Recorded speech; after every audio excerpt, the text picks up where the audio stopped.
Hello, everyone. It's so nice to see everyone. My name is Carmen SantoshaJi. Santosha is my Sanskrit name, and my website's Healing the Planet from Within. And I'm here with Tim today, and he is an exorcist. He removes things from people. So we're going to be talking a little bit about energy. Hello, Tim. How are you? Pretty good. How's it going? Yeah, going well, going well. So just before we started rolling, we were talking a little about, about beings in the unseen. What would you like to share? I guess we can start with shadow people, because everyone has seen a shadow person, right? Well, what is a shadow person? Mostly, it's anything, basically. People who aren't used to seeing things and don't know how to interpret what they're looking at, they see shadows. Angel, demon, elemental, name whatever you want. All of them can look like a shadow person. To Okay. someone like me, a shadow person is usually just a ghost, or what's called a watcher. They're these kind of beings that just kind of observe. They work for, like 12, 13, 14th dimension entities. Okay. They're usually not any problem. They don't usually cause any mischief. They might, like mess with you a little bit, play little jokes, move some things around. But that's like a basic ghost. It's not going to like push you down the stairs, for example. Oh, yeah. Okay. Yeah. Ghosts don't do that. Not a normal ghost. I would call that like a specter if it was a ghost trying to push you down the stairs. A specter. Okay. Describe a specter. It is basically, it's a ghost. Used to be a human, but pretty evil person. And they like to hurt people. Okay. So someone who's been really aggressive and nasty in their everyday life that's passed away and just is a ghost. Yeah, but not too bad, because when you're too bad, you turn into something beyond that. What is that? Most people will call it a demon. Okay. Yep. And how do you get to become a demon? Well, you can sell your soul. Oh, right. Okay. Voluntarily or involuntarily. Who do you sell your soul to? Whichever higher power you choose. Okay, so it's not like you're selling your soul to Satan. That's the normal term people are talking about. You can. You can sell it to Lucifer. You can sell it to Satan. You can sell it to Kali. You can sell it to any god who is associated as a dark god. Gods of destruction, gods of death. They're not really bad. They're just on the darker side of things. Yep. Yeah. There's the darker and lighter. Yeah, I understand that. It's nothing really bad. It's just the different perspectives and stuff. Yeah. Okay. It's all about what you use it for, whether it's, good or bad to me. Yeah, true. Okay. So we're looking at a door slamming next to me. That's helpful. Yeah.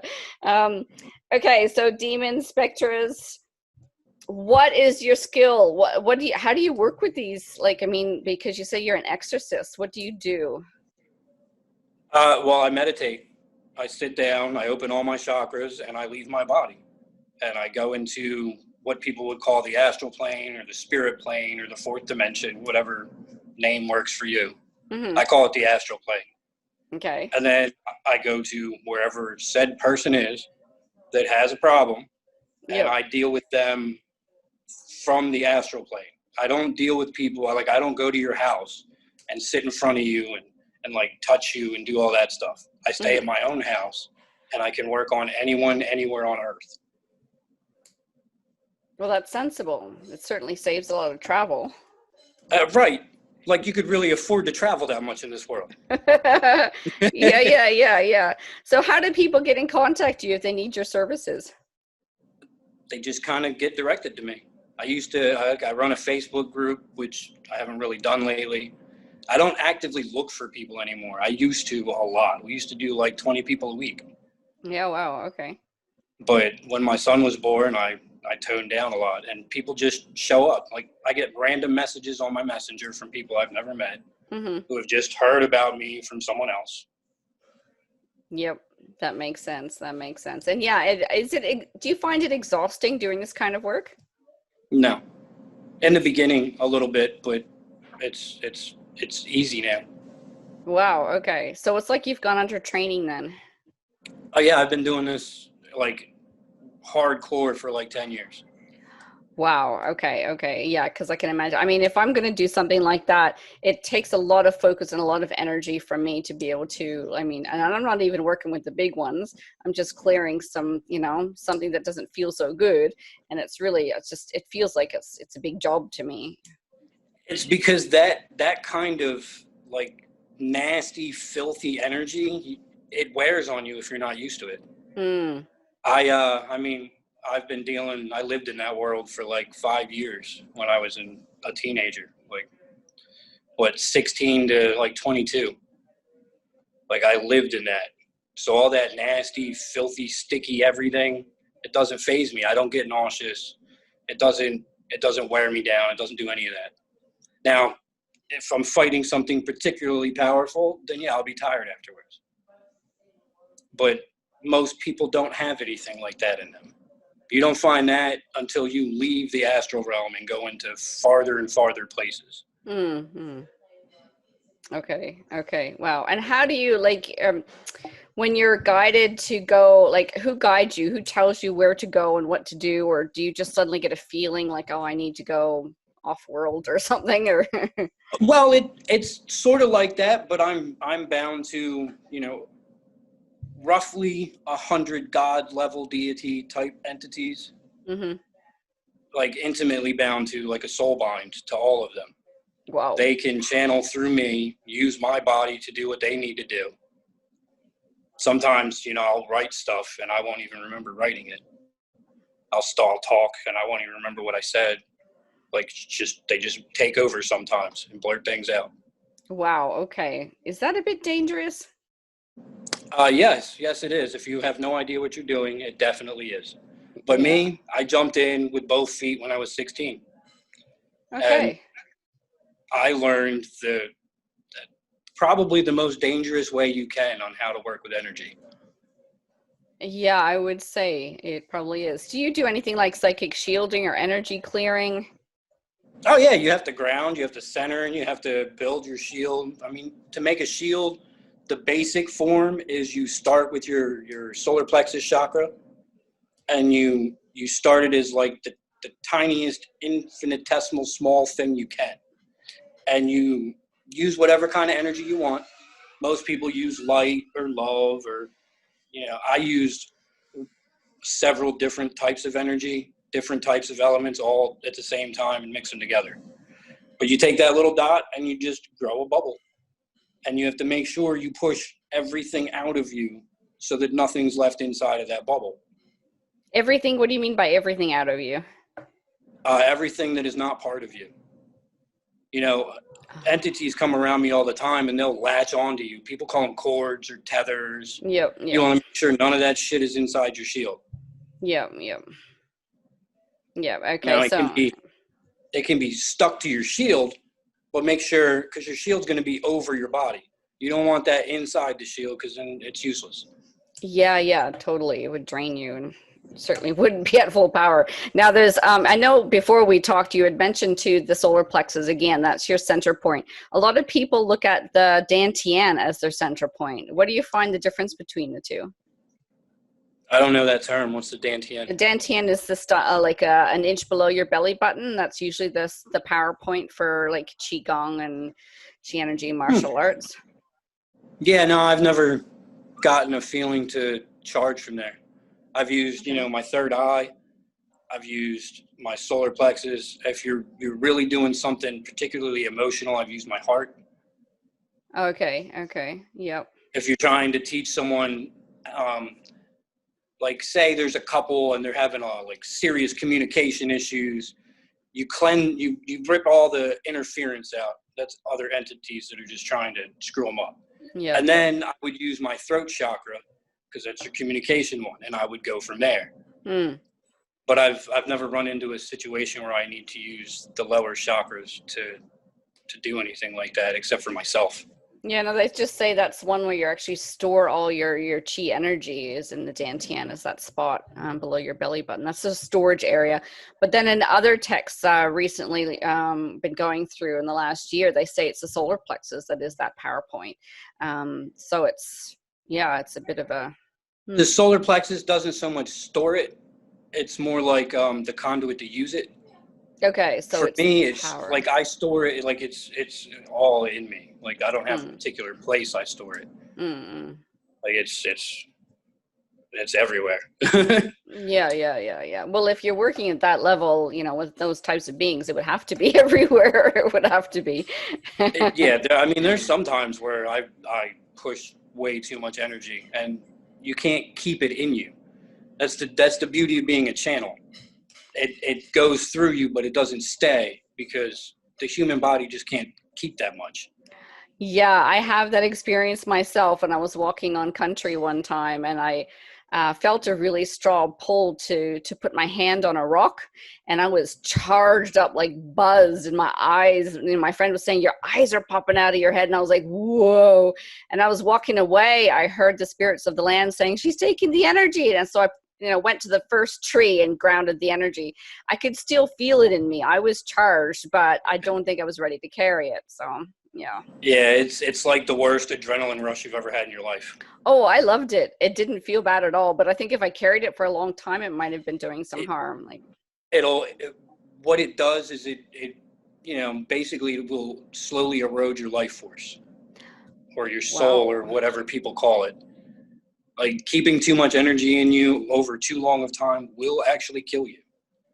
Yeah, I figured that was the reason why they were, hesitant about me taking it with, Yeah, but it's not that don't use it. It's it's not safe.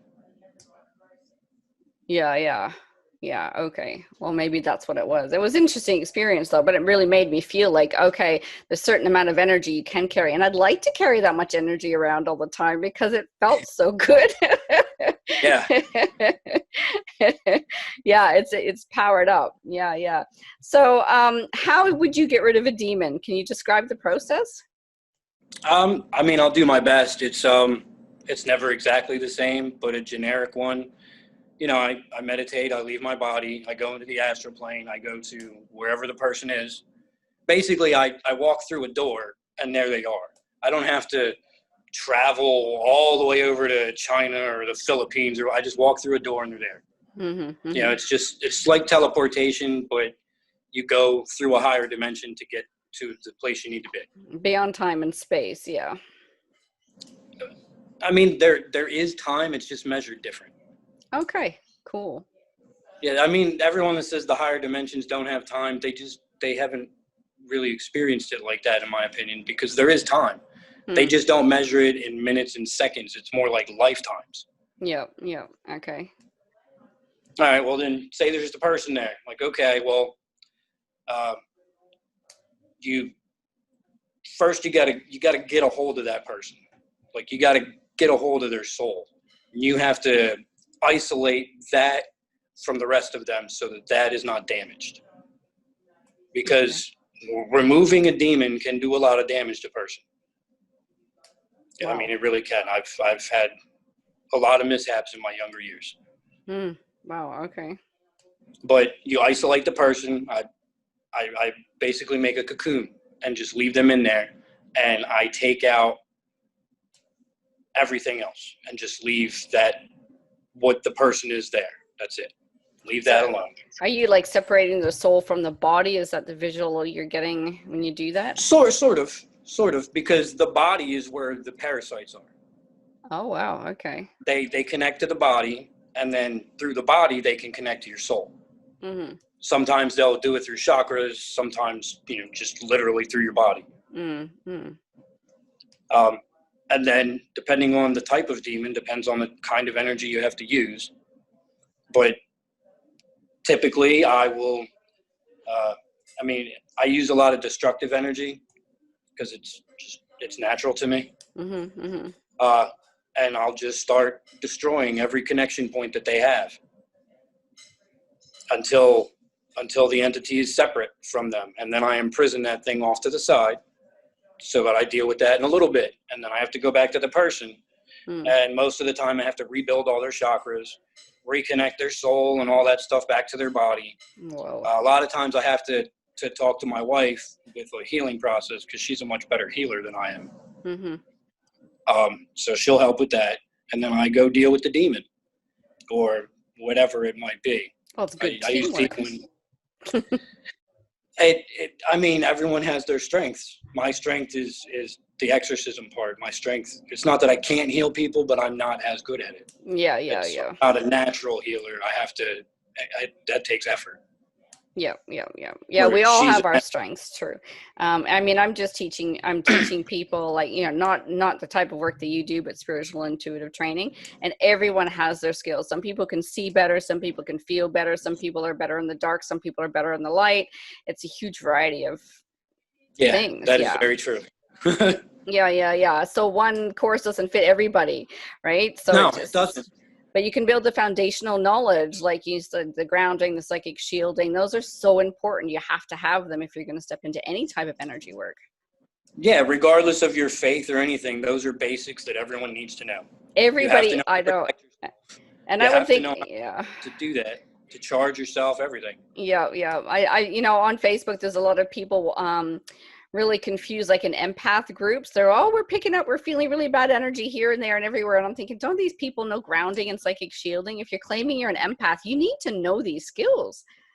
Hey, most people don't. They just feel everything and they feel it, but they don't know what to do with it. So it just stays with them. I think they end up taking shit home.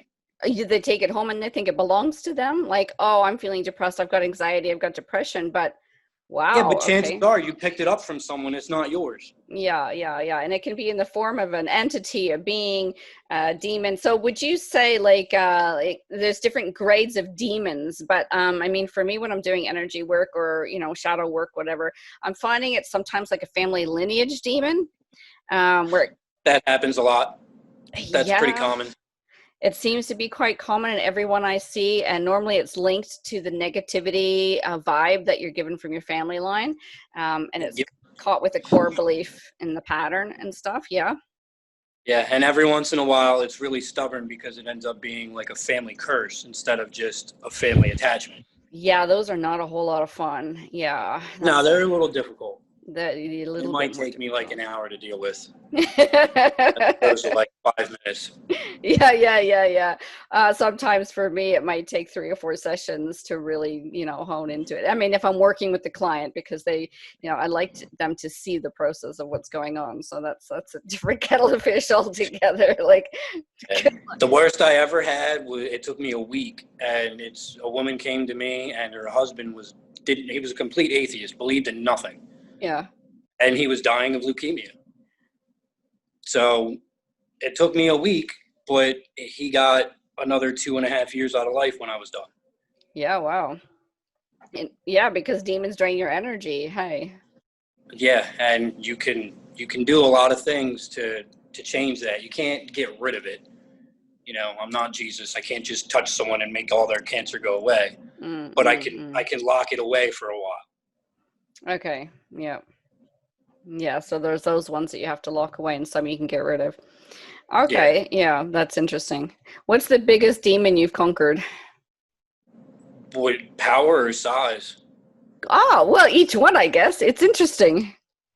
Well, I mean, I used to think that a demon the size of a mountain was big, but now it's like a baby to me. Oh, wow, okay. I mean, I've fought things literally in dimensions like 12, 13 dimensions. They just get bigger and bigger and bigger the more dimensions you go up.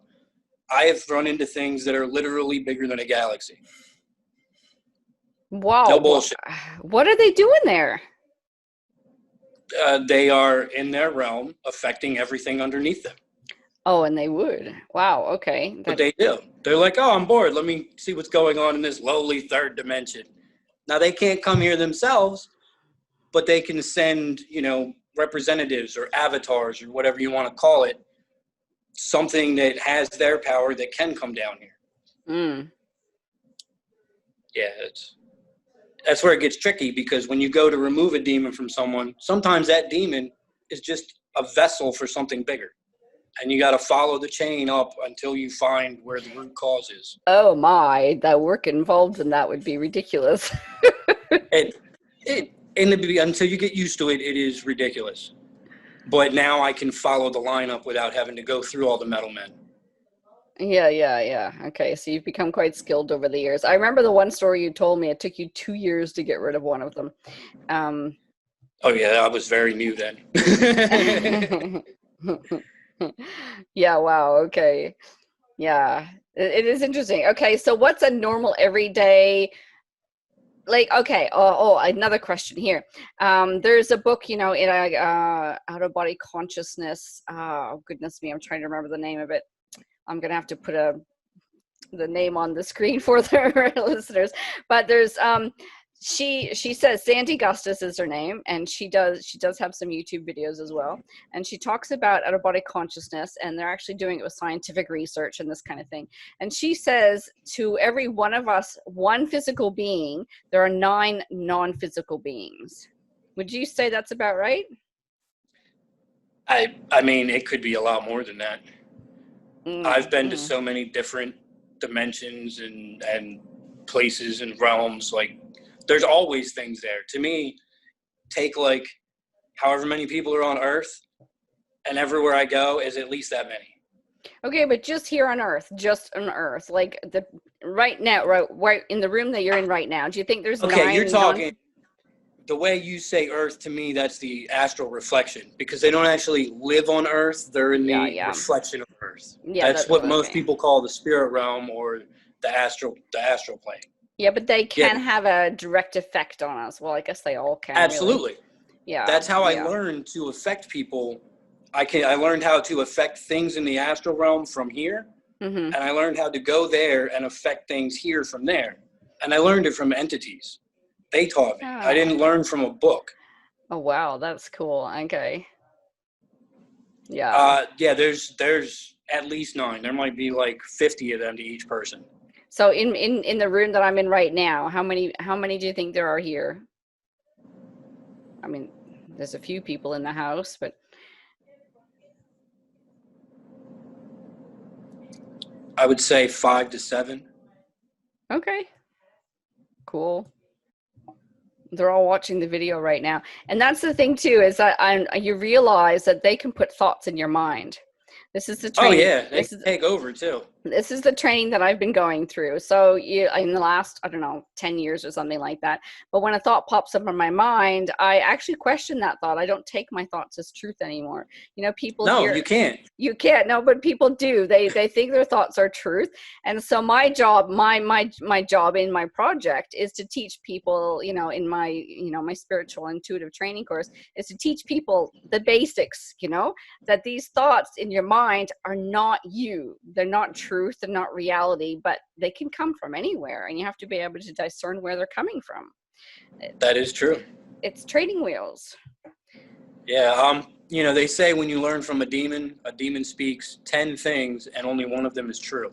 And you got to figure out which one of them it is.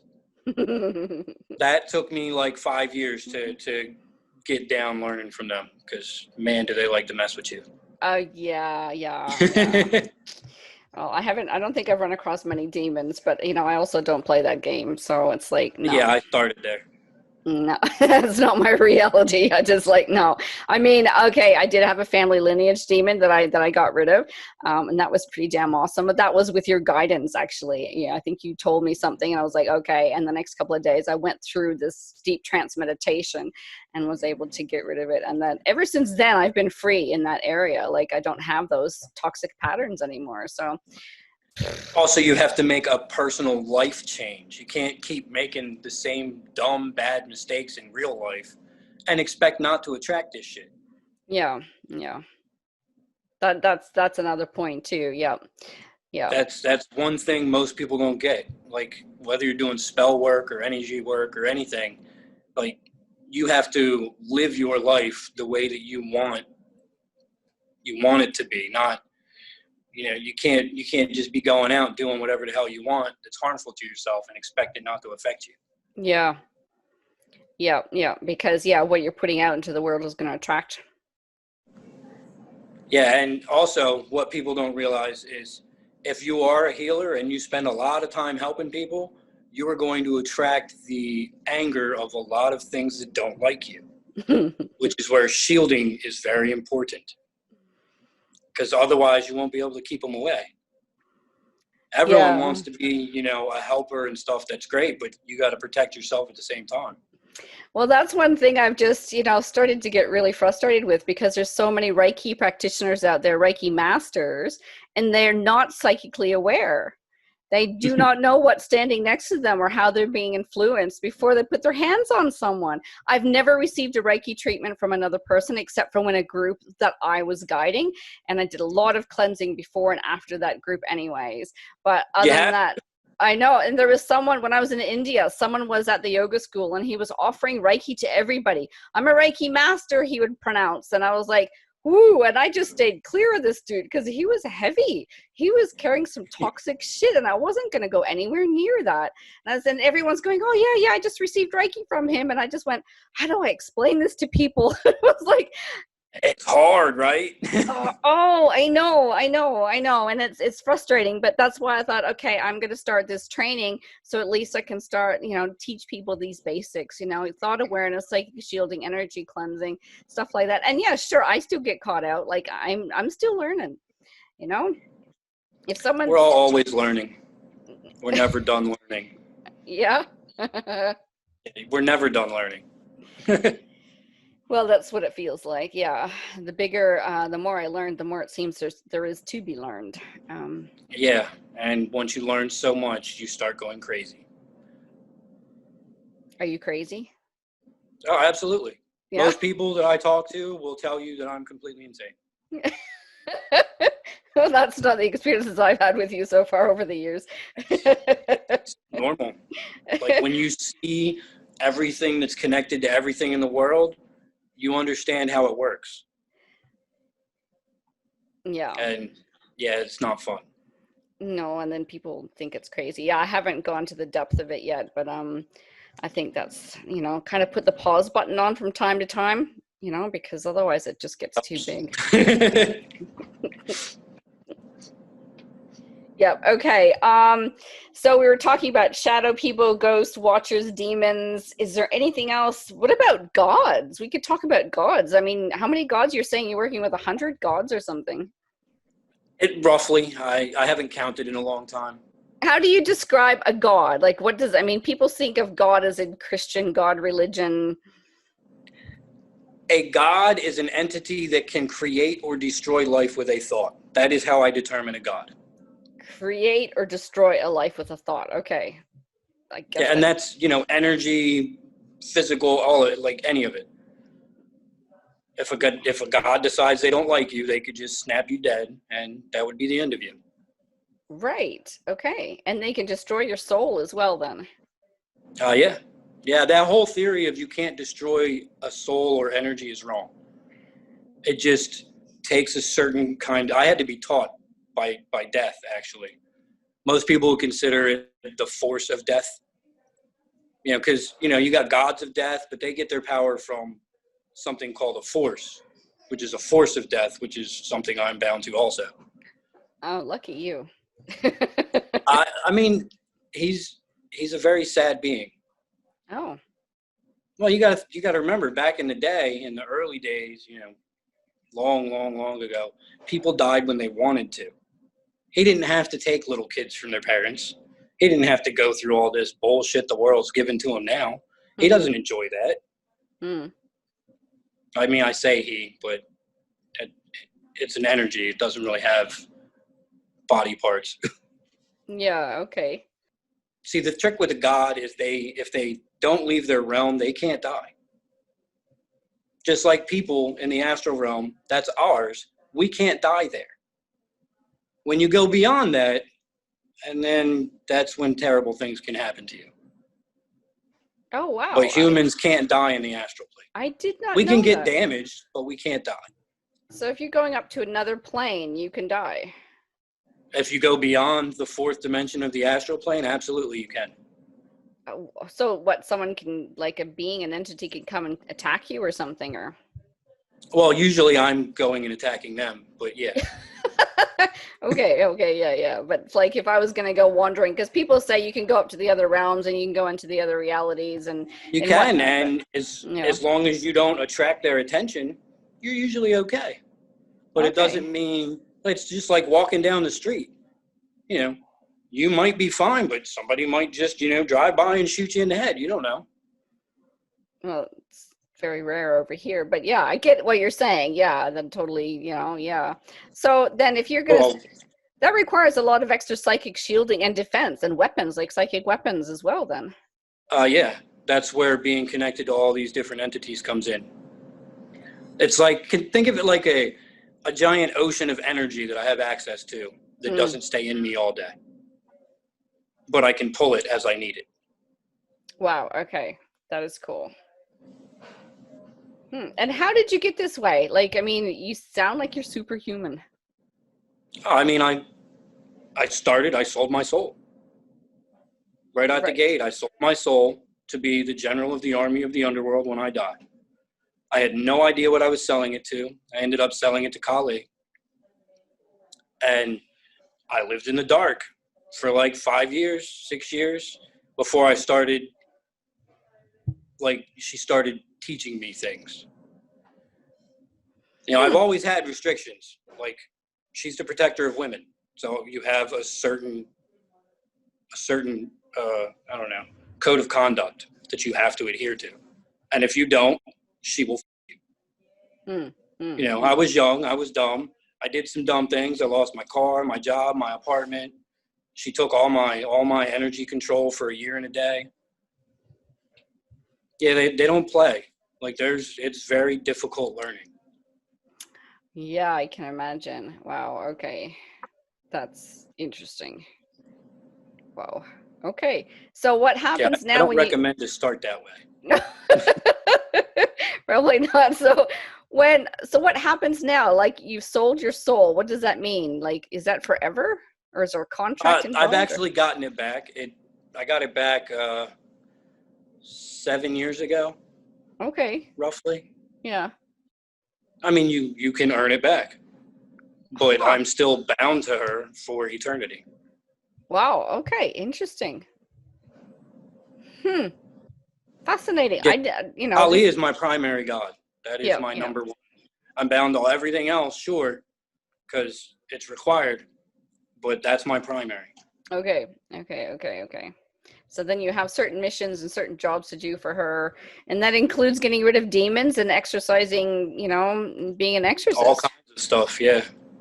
Wow. Sometimes it's not people, sometimes it's places. Okay, so I mean, I removing. can I can clear a haunted house with very little effort at this point. I just don't. Yeah. You I don't? mean, if people ask me to, sure, but I'm not going to just wander around the country just cleansing houses after houses. No, I guess that would be that would be a big job. Well, the problem is the people that live there would just keep bringing crap back, so it's not worth it. Oh, interesting. Okay, so when you say someone's got a haunted house, it could be something that they've invited in. Sometimes Okay. sometimes it is. Sometimes it's something that was there when they moved in. Sometimes it's something from the land before the house was built, and Uh-huh. sometimes it's something that's just following them around.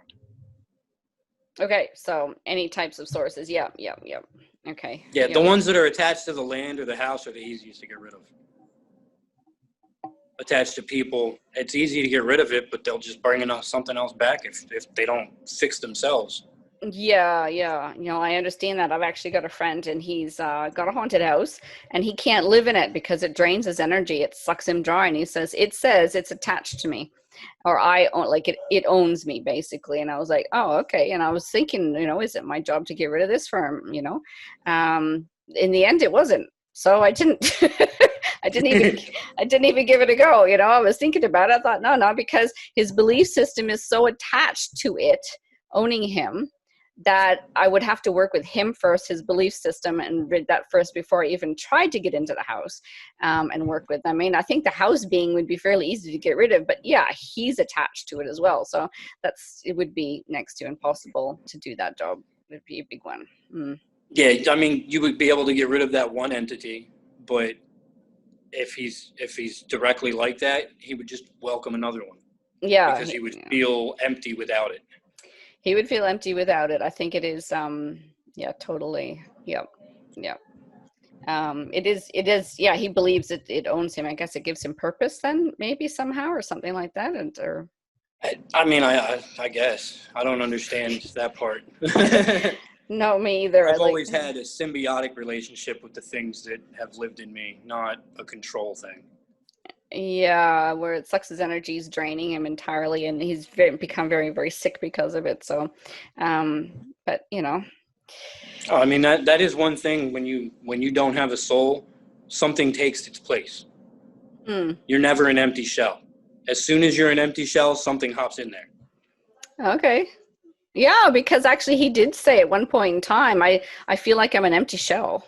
And I was like, oh. Yeah, and you're not an empty shell for long. Something will come in. So there's something else not there. He's not there anymore. Yeah, I kind of felt that, so it's like, oh, okay. So he's a distant friend now. That's a line to say. But yeah, it is interesting because I walked down the street and I saw a demon in someone's body, like in the grocery store or wherever I was. Yeah.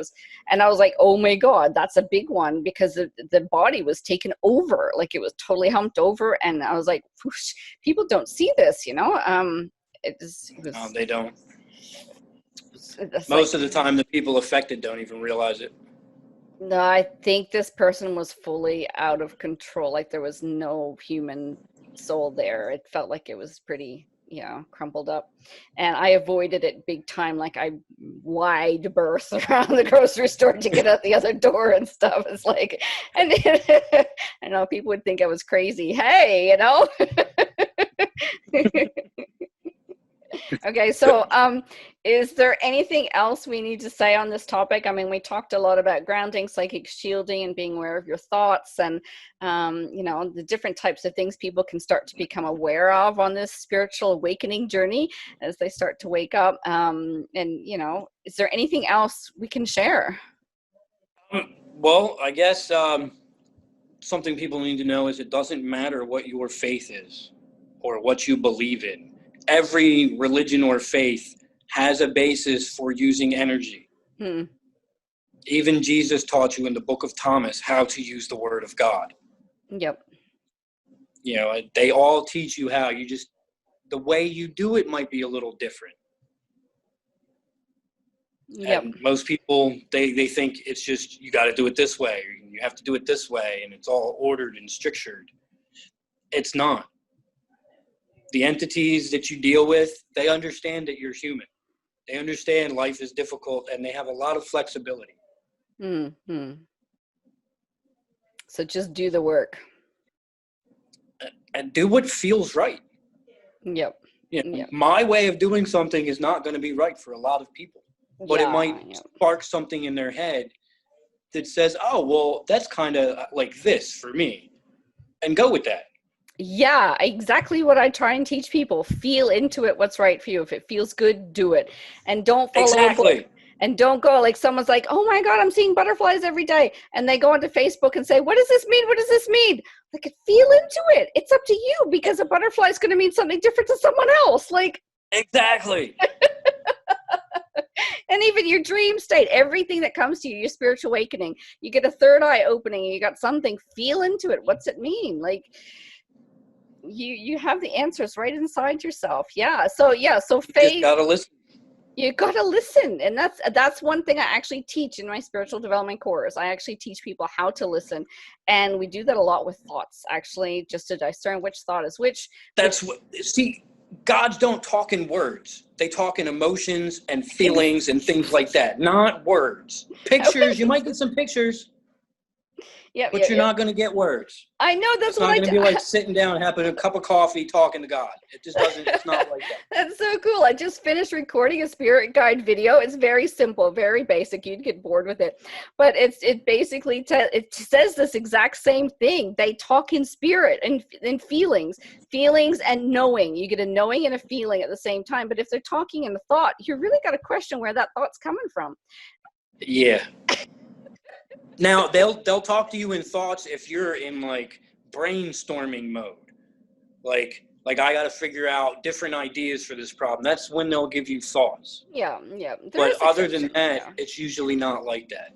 No, no, no. That's what, yeah. Yeah. The thoughts are usually coming from social constructs, the automatic patterns from the matrix that we receive in the world that we're in right now, or they come from beings that are sitting next to you, or they could come from demons up your family line. Thoughts can pop in from all sorts of areas. And it's the first number one thing to do is to learn how to do that. And that's like try and teach people, yeah, you want to do chakra healing. Okay. You want to do Reiki healing or whatever, but can we do the foundational works first? Because I want to make you strong. Yeah, a lot of people don't want to work on the basics. They want to go right to the power. You can't do that. It backfires I on mean, you you. can, but it's extremely dangerous and difficult. Because, I mean, that's how I learned. I didn't start at basics. I just jumped right into the deep end, and it was rough.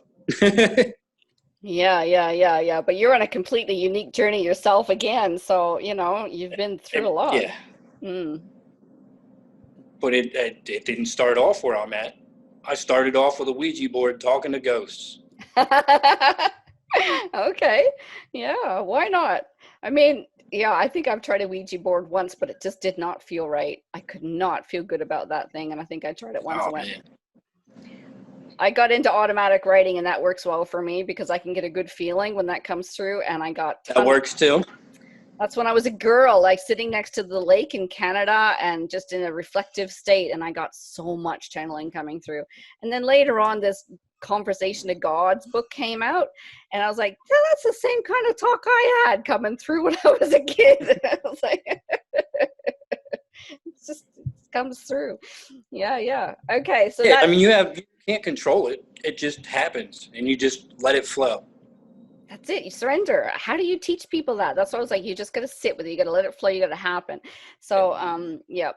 So I actually talk people through that in a private session, that part, because that's really something when you're so used to the monkey mind, it's really difficult to put that aside and start to sink into that knowledge.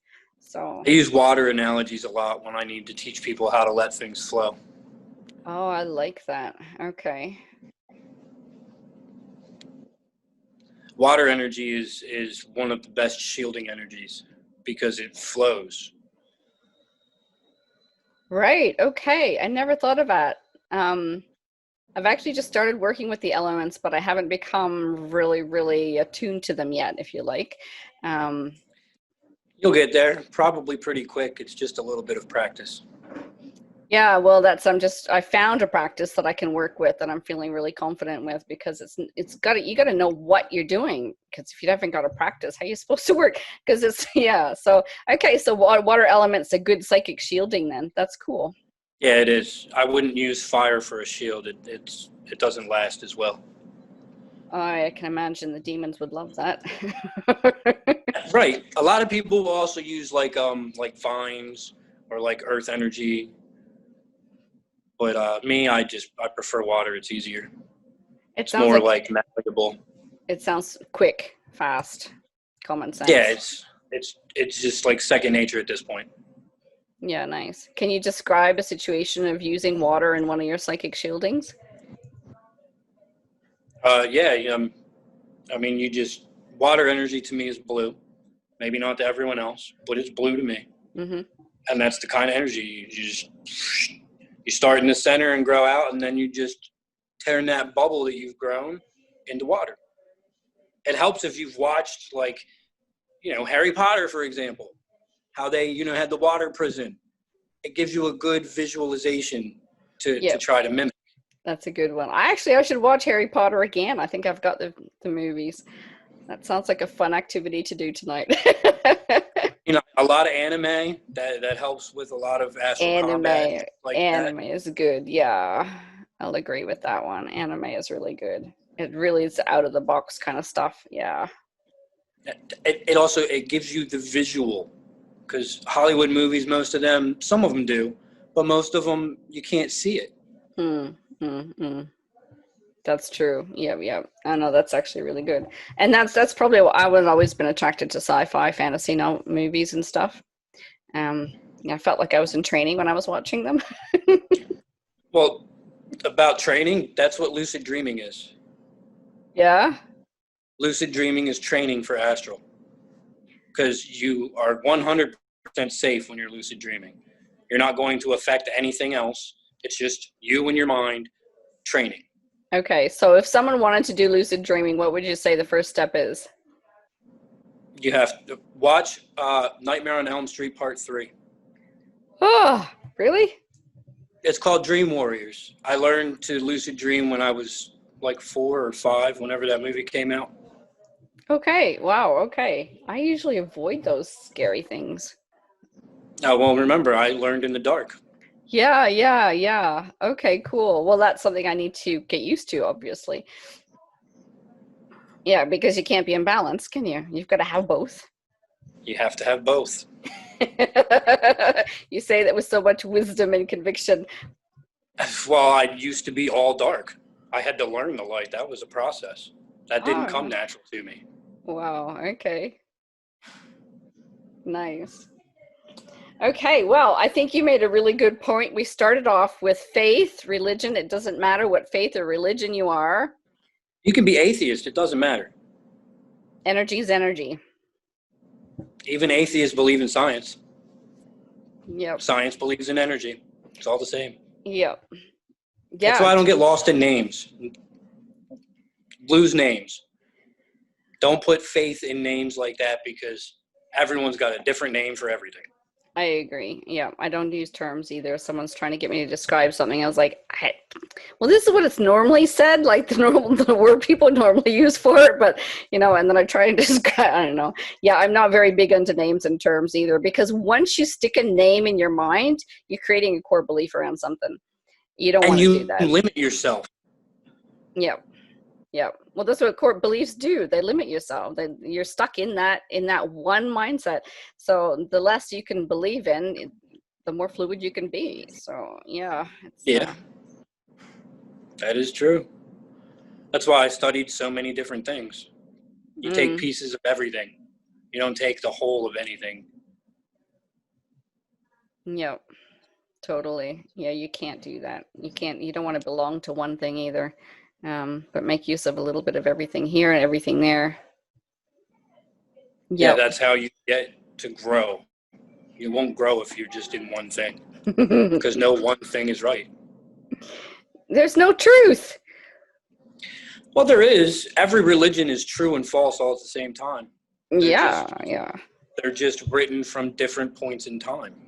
I started to realize that, especially when I went to India. I could see the truth of the Christian religion in India, and thinking, well, and Reiki, for instance, originated in India, like an ancient in the Vedas. It was written, and there's all sorts of things like this. But then it comes to the Western world. Oh, well, it comes from the Western world, or it comes from a different country, and it gets kind of, all jumbled up and everything. So yeah, but yeah, you can see, the base of religion goes across the world. Like the foundations are all very similar, if not exact. Right, they are similar. They're not exact, but they're all similar. They all have a lot of things in common. Yeah, yeah, yeah. Rituals, practices, prayers, everything seems to be very similar. I've got a lot of noise in the background now here, so I'm thinking maybe we should probably finish. Yeah. That's fine. Yeah. Okay. Well, I'm No gonna. problem. Okay, we're just gonna say a quick thank you then because I got to cut and paste it obviously at some point or other. So, okay, well, yeah, I mean, I'm gonna give you a huge thank you for coming along on the video today. This has been fantastic chatting with you.